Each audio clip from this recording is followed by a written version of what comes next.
Calicut study ട്യൂബിൻ്റെ മറ്റൊരു വീഡിയോയിലേവർക്ക് സ്വാഗതം. Calicut യൂണിവേഴ്സിറ്റീൻ്റെ 6th sem result എന്നാ വരിക എന്ന് ചോദിച്ച് ഒരുപാട് കമൻസ് വന്നു. അപ്പോൾ 6th സെമ്മിൻ്റെ റിസൾട്ട് മെയ് 15 വരും എന്നായിരുന്നു മുന്നേ അറിയാൻ കഴിഞ്ഞത്.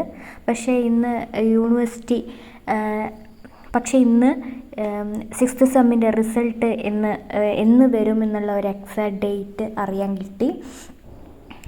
ഈ മാസം മെയ് 12 6th സെമ്മിൻ്റെ റിസൾട്ട് എല്ലാവർക്കും പ്രതീക്ഷിക്കാം. മെയ് 12 ചൊവ്വാഴ്ചയാണ് റിസൾട്ട് 6th സെമ്മിൻ്റെ വരിക. അപ്പോൾ 6th സെം എക്സാം എഴുതി റിസൾട്ട് വെയിറ്റ് ചെയ്യുന്ന എല്ലാവർക്കും വിജയാശംസകൾ. എല്ലാവരും പാസ്സാവട്ടെ. എല്ലാവരും ഹയർ സ്റ്റഡീസിന് നല്ല ഓപ്ഷനൊക്കെ എടുത്ത് ഹയർ സ്റ്റഡീസിന് പോവുക.